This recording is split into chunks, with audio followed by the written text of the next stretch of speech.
ബീഹാറിൽ നിയമസഭാ തെരഞ്ഞെടുപ്പ് പ്രഖ്യാപിച്ചിരിക്കുന്നു. നവംബർ മാസം 6-ാം തീയതിയും 11-ാം തീയതിയുമാണ് അവിടെ തിരഞ്ഞെടുപ്പ് നടക്കുക. ഫലപ്രഖ്യാപനം ഉണ്ടാകുന്നത് നവംബർ മാസം 14-ാം തീയതി തന്നെയാണ്. അപ്പോൾ ഇത് ആസന്നമായ തിരഞ്ഞെടുപ്പിൽ ബീഹാറിൽ പ്രചണ്ഡ പ്രചാരണം നടത്തുന്നതിന് വേണ്ടിയിട്ടുള്ള ശ്രമങ്ങൾ എല്ലാ രാഷ്ട്രീയ പാർട്ടികളും നടത്താൻ പോകുന്നു. 2020-ലെ തിരഞ്ഞെടുപ്പ് വലിയ പ്രത്യേകതകൾ ഉണ്ടായത് അത് നമുക്കറിയാം. ആ 2020-മായി ബന്ധപ്പെട്ട് നോക്കുകയാണെങ്കിൽ അന്നത്തെ കാലഘട്ടത്തിൽ RJD, ലാലു പ്രസാദ് യാദവിൻ്റെ RJD ആയിരുന്നു ഒന്നാം സ്ഥാനത്തുണ്ടായിരുന്ന പാർട്ടി. 75 സീറ്റോളം അവരന്ന് കരസ്ഥമാക്കിയിരുന്നു. അന്ന് തൊട്ടു പിന്നിലുണ്ടായിരുന്നത് BJP ആയിരുന്നു. 74 സീറ്റുമായിട്ട് അവരും ഉണ്ടായിരുന്നു പിന്നിൽ. 43 സീറ്റുമായിട്ട് നിതീഷ് കുമാറിന്റെ JDU ഉണ്ടായിരുന്നു. 19 സീറ്റ് നേടി രാഹുൽ ഗാന്ധിയുടെ കോൺഗ്രസും ഒപ്പം ഉണ്ടായിരുന്നു. ബാക്കിയുള്ളവരൊക്കെ സ്വതന്ത്ര സ്ഥാനാർത്ഥികളും മറ്റു ചില ചെറിയ പാർട്ടികളിൽ നിന്നുള്ളവരൊക്കെ ആയിരുന്നു ബാക്കിയുള്ള MLA-മാർ എന്ന് പറയപ്പെടുന്നത്. അങ്ങനെ 75 സീറ്റ് നേടിയ RJD-യോടൊപ്പം 43 സീറ്റ് നേടിയ നിതീഷ് കുമാറിന്റെ പാർട്ടിയും കോൺഗ്രസും ഒക്കെ കൂടെ ചേർന്ന് 2020-ൽ ഒരു ഗവൺമെന്റ് ഉണ്ടാക്കുന്നു, സർക്കാർ ഉണ്ടാക്കുന്നു. അവിടെ 2020-ൽ സർക്കാർ ഉണ്ടാക്കുമ്പോൾ കോൺഗ്രസും JDU-യും RJD-യും തമ്മിലുള്ള ഒരു വലിയ സഖ്യം ഉണ്ടാകുന്നു. ആ സഖ്യത്തിന്റെ പുറത്താണ് മുഖ്യമന്ത്രി സ്ഥാനാർത്ഥിയായിട്ട് അന്നും നിതീഷ് കുമാറിനെ തന്നെയാണ് തിരഞ്ഞെടുത്തത്. 43 സീറ്റുള്ള നിതീഷ് കുമാറിന് മുഖ്യമന്ത്രി സ്ഥാനം വേണമെന്ന കടുത്ത വാശിയായിരുന്നു.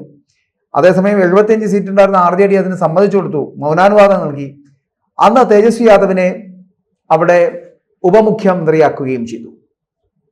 അങ്ങനെ 2020-ൽ തുടങ്ങിയ ആ ബാന്ധവൻ 2022 ഓഗസ്റ്റ് മാസത്തിൽ അവസാനിക്കുകയും ചെയ്തു. കാരണം ജനങ്ങൾ തിരഞ്ഞെടുത്ത, ചിലപ്പോൾ ജനങ്ങളുടെ മഹാഭൂരിപക്ഷത്തിൽ വിജയിപ്പിച്ചു കൊണ്ടുവരാൻ കഴിഞ്ഞ ആ തിരഞ്ഞെടുപ്പിൽ ജനവിരുദ്ധ വികാരത്തിന് എതിരായി BJP-യോടൊപ്പം ചേർന്ന് 2022-ൽ വീണ്ടും സഖ്യമുണ്ടാക്കുന്നു.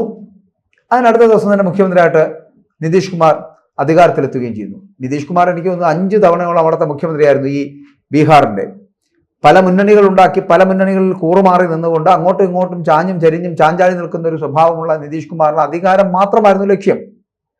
അതുകൊണ്ട് തന്നെ ആരോടും എപ്പോഴും കൂട്ടുകൂടുവാനും ആ കൂട്ട് വിട്ടുകളയുവാനും ഒക്കെ വളരെ എളുപ്പമായിരുന്നു നിതീഷ് കുമാറിന്. ഒരു ചാഞ്ചാട്ട മനോഭാവമായിരുന്നു.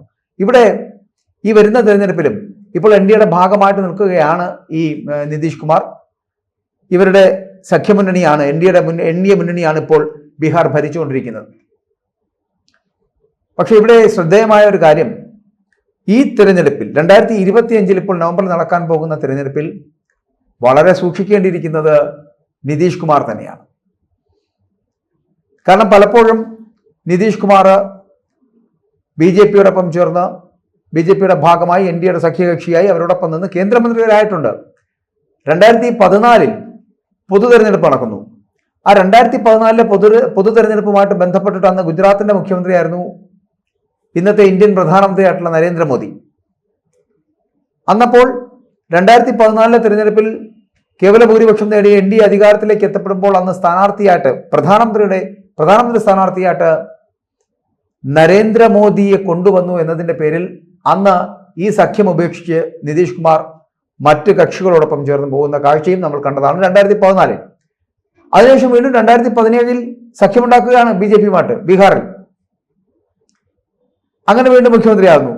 അതിനുശേഷം വീണ്ടും 3 വർഷത്തിന് ശേഷം വീണ്ടും ആ സഖ്യം ഉപേക്ഷിക്കുന്നു. 2020-ൽ RJD-യുമായിട്ടും കോൺഗ്രസുമായിട്ടും സഖ്യമുണ്ടാക്കിയിട്ട് വീണ്ടും മുഖ്യമന്ത്രിയാകുന്നു. 2022-ൽ വീണ്ടും ആ സഖ്യം ഉപേക്ഷിക്കുന്നു. മഹാഗഠബന്ധൻ സഖ്യമൊക്കെ ഉപേക്ഷിച്ചിട്ട് അവസാനം വരുന്നത് വീണ്ടും അവരുടെ കൂടെയാണ്, NDAയുടെ കൂടെയാണ്, BJP-യുടെ കൂടെയാണ്. വീണ്ടും 2022 മുതൽ 2025 നവംബർ മാസം 22-ന് ഇവരുടെ അധികാരം അവസാനിക്കും വരെ മുഖ്യമന്ത്രിയായി നിതീഷ് കുമാർ തന്നെ തുടരുകയും ചെയ്യുന്നു. ഇവിടെയാണ് നവംബർ 6-നും 11-നും തിരഞ്ഞെടുപ്പുകൾ പ്രഖ്യാപിച്ചിരിക്കുന്നതും. ഈ തിരഞ്ഞെടുപ്പ് പ്രക്രിയയിൽ നിന്ന് ബീഹാർ ഏത് തരത്തിലായിരിക്കും ഇപ്രാവശ്യം വിധി എഴുതാൻ പോകുന്നത് എന്നുള്ളതാണ്. കാരണം ഇങ്ങനെ ചാഞ്ചാട്ട സ്വഭാവമുള്ള ബീഹാറിലെ ചാഞ്ചാട്ട സ്വഭാവമുള്ള നിതീഷ് കുമാറിനെ ബീഹാറിലെ ജനത സ്വീകരിക്കുമോ അതോ തിരസ്കരിക്കുമോ എന്ന് കണ്ടറിയേണ്ടിയിരിക്കുന്നു. കാരണം ഇങ്ങനെയുള്ള ഒരാളെ ഒരു സമയം ജനങ്ങൾ അംഗീകാരം കൊടുക്കുന്നത് ചിലപ്പോൾ കോൺഗ്രസിനോടൊപ്പം അല്ലെങ്കിൽ RJD-യോടൊപ്പം നിന്ന് അവർ ഭരിക്കട്ടെ എന്ന് പറഞ്ഞു കൊടുക്കുന്ന മാൻഡേറ്റിനെയാണ് ഒറ്റയടിക്ക് അടുത്ത ദിവസം തന്നെ തിരിച്ചു മാറി മറ്റൊരു മുന്നണിയുടെ ഭാഗമായി ആ മുന്നണിയോടൊപ്പം ചേർന്ന് മുന്നോട്ട് പോകുന്ന കാഴ്ച കാണുന്നത്. ഇത് തികച്ചും ജനാധിപത്യ വിരുദ്ധമായിട്ടുള്ള പ്രവർത്തനങ്ങളാണ് എന്ന് പറയപ്പെടുന്നു. ഇത്രത്തോളം ഒരു മൂല്യവും നൽകാതെ ജനാധിപത്യത്തെ ഇങ്ങനെ കശക്കി എറിയുന്ന നിതീഷ് കുമാറിനെ പോലുള്ളവരെ വീണ്ടും മുഖ്യമന്ത്രി സ്ഥാനത്തേക്ക് കൊണ്ടുവരിക എന്ന് പറയപ്പെടുന്നത് ആത്മഹത്യാപരമാണ് എന്ന് പറയേണ്ടിയിരിക്കുന്നു. അപ്പോൾ ഇവിടെ ഈ 2025 തിരഞ്ഞെടുപ്പിൽ നിതീഷ് കുമാറിന് വലിയ തട്ടുകേട് സംഭവിക്കാൻ പോകുന്നു, വലിയ വീഴ്ച സംഭവിക്കാൻ പോകുന്നു എന്നുള്ള കാര്യത്തിൽ സംശയമില്ല. അതായത് നിതീഷ് കുമാറിന് ഇനി ഒരു വട്ടം കൂടി മുഖ്യമന്ത്രിയാകാനുള്ള മോഹമുണ്ട്, പക്ഷെ അത് നടക്കില്ല. ഞാൻ ആദ്യം സൂചിപ്പിച്ച പോലെ JDUയുടെ നേതാവായിട്ടുള്ള നിതീഷ് കുമാർ ഈ വരുന്ന തെരഞ്ഞെടുപ്പിൽ മത്സരിക്കും, ചിലപ്പോൾ വിജയിക്കുകയും ചെയ്യുമായിരിക്കും. പക്ഷേ ഒരിക്കലും മുഖ്യമന്ത്രി സ്ഥാനാർത്ഥിയാകുവാനോ മുഖ്യമന്ത്രിയാകുവാനോ കഴിയില്ല. അതിന് കാരണങ്ങൾ പലതുണ്ട്. ഇപ്പോൾ ഞാൻ ആദ്യം സൂചിപ്പിച്ചതുപോലെ NDA എന്ന് പറയപ്പെടുന്ന മുന്നണിയിലെ ലീഡിംഗ് കക്ഷിയായിട്ടുള്ള BJP എന്ന് പറയപ്പെടുന്നത് മിക്കവാറുമുള്ള സംസ്ഥാനങ്ങളിലെല്ലാം സ്വീകരിച്ചിരിക്കുന്ന ഒരു നിലപാട് ഇതാണ്. അവർക്ക് ഭൂരിപക്ഷം ഇല്ല എങ്കിൽ ഭൂരിപക്ഷം ലഭിക്കാൻ കഴിയുന്ന ഒരു കക്ഷിയുമായിട്ട് സഖ്യം ചേർന്നുകൊണ്ട് അവരിൽ ഒരാളെ മുഖ്യമന്ത്രിയാക്കി തുടർന്നുള്ള നാളുകളിൽ ഭരിക്കുക, ഭരണത്തിലേർപ്പെടുക എന്നുള്ള ഒരു നിലപാടാണ് BJP കഴിഞ്ഞ കുറച്ച് വർഷങ്ങളായി സ്വീകരിക്കുന്നത്. അതുകൊണ്ട് തന്നെയാണ് 18ഓളം സംസ്ഥാനങ്ങളിൽ BJPക്ക് ഭരിക്കാൻ കഴിയുന്നത്. അപ്പോൾ അത്തരത്തിലൊരു സമീപനം സ്വീകരിച്ച് കോൺഗ്രസ് മുക്ത ഭാരതം എന്ന അവരുടെ ആശയത്തെ വിപുലീകരിക്കുന്നതിന്റെ ഭാഗമായിട്ട് നടത്തുന്ന ഇത്തരത്തിലുള്ള പ്രവണതകൾ ഇത് ബീഹാറിലും ഉണ്ടായിട്ടുണ്ടായിരുന്നു. അതാണ് 2022 അവിടെ ഉണ്ടായത്. ഇപ്പോൾ 2025 വരെ നടപ്പിലാകുന്നത്. പക്ഷേ അതേസമയം മറ്റെല്ലാ സംസ്ഥാനങ്ങളിലും, ത്രിപുര ഉൾപ്പെടെയുള്ള മറ്റെല്ലാ സംസ്ഥാനങ്ങളിലും ഇത്തരത്തിലുള്ള സഖ്യകക്ഷികളായി നിൽക്കുകയും പിന്താങ്ങുകയും ചെയ്തതിനു ശേഷം അടുത്ത തെരഞ്ഞെടുപ്പ് വരുമ്പോൾ പൂർണ്ണമായിട്ടും BJPയുടെ കൈകളിലേക്ക് അവിടുത്തെ അധികാരം എത്തുന്ന കാഴ്ചയാണ് നമ്മൾ കണ്ടിട്ടുള്ളത്. ഇവിടെയും സംഭവിക്കാൻ പോകുന്നത്, അതായത് ഇപ്പോൾ ബീഹാറിലും സംഭവിക്കാൻ പോകുന്നത് അത്തരത്തിലൊരു സമീപനം തന്നെയാണ് എന്നുള്ള കാര്യത്തിൽ സംശയമില്ല. കാരണം ബീഹാറിൽ വലിയ അടിത്തറ പാകി കഴിഞ്ഞിട്ടുണ്ട്. നരേന്ദ്രമോദിയും അമിത്ഷായും ഒക്കെ ചേർന്ന് ഇപ്പോൾ വലിയ അടിത്തറ പാകിയിരിക്കുകയാണ്. കാരണം കഴിഞ്ഞ ഈ ഇലക്ഷൻ പ്രഖ്യാപിക്കുന്നത് ഇന്നലെയായിരുന്നുവെങ്കിൽ മെനങ്ങാന്ന് ഇതിന് മുൻപത്തെ ദിവസം 5-ാം തീയതി വലിയ പ്രഖ്യാപനം, അതായത് ഒക്ടോബർ മാസം 5-ാം തീയതി വലിയ പ്രഖ്യാപനം നമ്മുടെ പ്രധാനമന്ത്രി നരേന്ദ്രമോദി ഏകദേശം 62,000 കോടി രൂപയുടെ വ്യത്യസ്തമായിട്ടുള്ള പാക്കേജ് ബീഹാറിന് ഉൾപ്പെടെ പ്രഖ്യാപിക്കുന്ന കാഴ്ചയുണ്ടായി. അതുപോലെ തന്നെ കഴിഞ്ഞ 6 മാസത്തിനിടയിൽ നിരവധി തവണ വലിയ പാക്കേജുകൾ, കോടിക്കണക്കിന് രൂപയുടെ പാക്കേജുകൾ ബീഹാറിന് വേണ്ടി അവർ നടപ്പിലാക്കാൻ ശ്രമിക്കുന്നുമുണ്ട്. അത്തരത്തിലുള്ള പദ്ധതികൾ പ്രഖ്യാപിച്ചിട്ടുമുണ്ട്. അപ്പോൾ ആ പദ്ധതി യുവാക്കളിലേക്ക് ഇറങ്ങിച്ചെല്ലുകയും യുവാക്കളിൽ തൊഴിലില്ലായ്മ രൂക്ഷമാകുന്ന സാഹചര്യത്തിൽ അതിൽ നിന്ന് മുക്തി നേടുന്നതിന് വേണ്ടിയുള്ള ശ്രമങ്ങളുടെ ഭാഗമായിട്ടാണ് ഇത്തരത്തിലുള്ള തൊഴിലവസരങ്ങൾ സൃഷ്ടിക്കുന്നതിന് വേണ്ടിയിട്ടാണ് ഏകദേശം 1 ലക്ഷം കോടിയോളം വരുന്ന പദ്ധതികൾ അവിടെ പ്രഖ്യാപിച്ചിരിക്കുന്നത്. അതിന്റെ ലക്ഷ്യം ഇത്രയേ ഉള്ളൂ, അവിടെ BJPക്ക് അധികാരം പിടിച്ചെടുക്കണം എന്നുള്ളത് മാത്രമേ ഉള്ളൂ. അങ്ങനെ ഇത്തരത്തിലുള്ള പ്രഖ്യാപനങ്ങൾ നടത്തി, വികസന പ്രവർത്തനങ്ങൾ നടത്തി BJP ഒറ്റയ്ക്ക് അധികാരത്തിലേക്ക് എത്തുക എന്നൊരു ലക്ഷ്യത്തോടു കൂടിയാണ് വരുന്നത്. മാത്രമല്ല അവിടെ ചിരാഗ് പാസ്വാൻ, രാംവിലാസ് പാസ്വാന്റെ മകന്റെ പാർട്ടി കൂടി അവിടെ ഉണ്ട്. ആ ചിരാഗ് പാസ്വാന്റെ പാർട്ടിക്ക് കഴിഞ്ഞ തെരഞ്ഞെടുപ്പിൽ ഏകദേശം 30 സീറ്റുകൾ ഉണ്ടായിരുന്നു. ഈ വരുന്ന തെരഞ്ഞെടുപ്പിൽ JDUവിനെ മാറ്റി നിർത്തി ചിരാഗ് പാസ്വാനെ കൊണ്ടുവരുവാനുള്ള ഒരു ശ്രമം കൂടി BJP നടത്തും. അങ്ങനെയാണെങ്കിൽ ഒരു 40-48 സീറ്റുകളുടെ ഭൂരിപക്ഷത്തിൽ ആ സീറ്റുകൾ സമ്പാദിച്ചുകൊണ്ട് ചിരാഗ് പാസ്വാൻ കൂടി NDAയുടെ ഭാഗമാകുന്നു. ഇപ്പോഴും NDAയുടെ ഭാഗമാണ്. ആ NDAയുടെ ഭാഗമാകുന്നതോടുകൂടി JDUവും നിതീഷ് കുമാറും ഈ NDA എന്ന് പറയപ്പെടുന്ന മുന്നണിക്ക് ആവശ്യമില്ലാത്ത ഘടകങ്ങളായി മാറും. അങ്ങനെ ആകുമ്പോൾ BJP നിതീഷ് കുമാറിനെ ചവിട്ടി പുറത്താക്കുമെന്നുള്ള കാര്യത്തിൽ സംശയമില്ല. ഏകദേശം 80-85 സീറ്റുകൾ വരെ നേടാൻ BJPക്ക് കഴിയുമെന്നാണ് അവരുടെ കണക്കുകൂട്ടലുകൾ. 75 സീറ്റുകൾ നിലവിലെ സാഹചര്യത്തിലുണ്ട്. അത് 85 സീറ്റ് വരെ, ഏകദേശം 10 സീറ്റുകൾ വർദ്ധിപ്പിച്ച് 85 സീറ്റുകൾ വരെ എത്തിയേക്കാമെന്നുള്ള സൂചനകൾ അവരുടെ പാർട്ടി തല സർവേകളിൽ അവർക്ക് മനസ്സിലാക്കാൻ കഴിയുന്നുണ്ട്. ഒപ്പം ചിരാഗ് പാസ്വാന്റെ പാർട്ടിക്ക് ഒരു 40 മുതൽ 46 സീറ്റ് വരെ ലഭിക്കുവാനുള്ള സാധ്യത ഉണ്ടെന്ന് കരുതപ്പെടുന്നു. അങ്ങനെയാണെങ്കിൽ തന്നെയും 122 എന്ന് പറയപ്പെടുന്ന സംഖ്യ മറികടക്കുവാൻ വലിയ താമസമില്ല. 243 ബീഹാറിലെ മൊത്തം സീറ്റുകളുടെ എണ്ണം എന്ന് പറയപ്പെടുന്നത്. അതിൽ 122 സീറ്റുകൾ ലഭിച്ചാൽ അധികാരത്തിലേക്ക് എത്താം, കേവല ഭൂരിപക്ഷമാകും. ആ കേവല ഭൂരിപക്ഷത്തിന് 85ഓളം സീറ്റുകൾ BJPക്ക് ലഭിക്കുകയും 40-ലധികം സീറ്റുകൾ ചിരാഗ് പാസ്വാന് ലഭിക്കുകയും ചെയ്യുന്ന ഒരു സാഹചര്യം ബീഹാറിൽ ഉണ്ടായാൽ 122 എന്നുള്ള മാജിക് നമ്പർ കടക്കാൻ വലിയ പ്രയാസം ഉണ്ടാവില്ല. അങ്ങനെ ആകുമ്പോൾ JDUയുടെ ആവശ്യം BJPക്ക് ഉണ്ടാവില്ല, നിതീഷ് കുമാറിന്റെ ആവശ്യമില്ല. നിതീഷ് കുമാറിന് ഇതോടുകൂടി ബീഹാറിന് പുറത്തേക്ക് ചവിട്ടി എറിയുന്ന ഒരു സ്ഥിതിവിശേഷം ഉണ്ടാകും. അങ്ങനെ മുഖ്യമന്ത്രി കസേരയിൽ നിന്ന് 6ാമത്തെ തവണ ഭരിക്കാമെന്നുള്ള മോഹം ഇതോടുകൂടി പാഴ്മോഹമായി മാറുമെന്നുള്ള കാര്യത്തിൽ സംശയമില്ല. അതുകൊണ്ട് നിതീഷ് കുമാറിന്റെ ഈ വട്ടത്തെ അധികാരമോഹം, അധികാര കൊതി ഇതോടുകൂടി അവസാനിക്കും.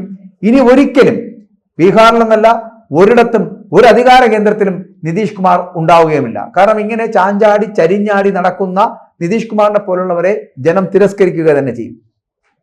ജനങ്ങളുടെ പേരിൽ വോട്ടിൽ അധികാരത്തിലെത്തുകയും ജനാഭിപ്രായത്തിൽ മുന്നോട്ട് പോവുകയും ചെയ്തതിനു ശേഷം ജനങ്ങളെ വഞ്ചിക്കുന്ന സമീപനം സ്വീകരിക്കുന്നതാണ് അവിടെ നിതീഷ് കുമാർ ചെയ്തത്. ഇനി മറ്റുള്ള കാര്യങ്ങൾ എന്ന് പറഞ്ഞാൽ RJD എന്ന് പറയപ്പെടുന്ന ശക്തമായ നിലയിലാണ്.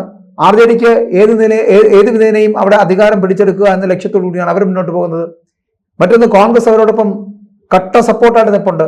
അപ്പോൾ തേജസ്വി യാദവും രാഹുൽ ഗാന്ധിയും ഒക്കെ വലിയ യാത്രകളൊക്കെ നടത്തി അവിടെ ഈ വോട്ട് ചോരി അടക്കമുള്ള വലിയ ചർച്ചാ വിഷയമാക്കി പ്രചണ്ഡ പ്രചാരണം നടത്തുവാനുള്ള തയ്യാറെടുപ്പുകൾ നടത്തുന്നുണ്ട്. അപ്പൊ അങ്ങനെ വരുമ്പോൾ സ്വാഭാവികമായിട്ടും ഒരു മേൽക്കൈ നേടിയെടുക്കാൻ RJDക്ക് ചിലപ്പോൾ സാധിക്കുമെന്നുള്ളൊരു വിശ്വാസം കൂടിയുണ്ട്. പക്ഷെ അത് നടപ്പിലാക്കാൻ പോകുന്നില്ല. ഞാൻ ആദ്യം സൂചിപ്പിച്ചതുപോലെ NDAയുടെ BJPയുടെ പല തന്ത്രങ്ങളും അവിടെ കുറച്ചുകൂടി വിപ്ലവാത്മകമായ രീതിയിൽ പ്രതിഫലിക്കാൻ പോകുകയാണ്. അങ്ങനെ വരുമ്പോൾ ആദ്യം സൂചിപ്പിച്ച പോലെ 122 എന്ന മാജിക് നമ്പറിലേക്ക് എത്താൻ രാംവിലാസ് പാസ്വാന്റെ മകൻ ചിരാഗ് പാസ്വാനും നരേന്ദ്രമോദിയും ഒക്കെ കൂടെ ചേർന്ന് നിന്നാൽ BJPക്ക് ബീഹാർ ഭരിക്കാമെന്നതിൽ തർക്കവുമില്ല.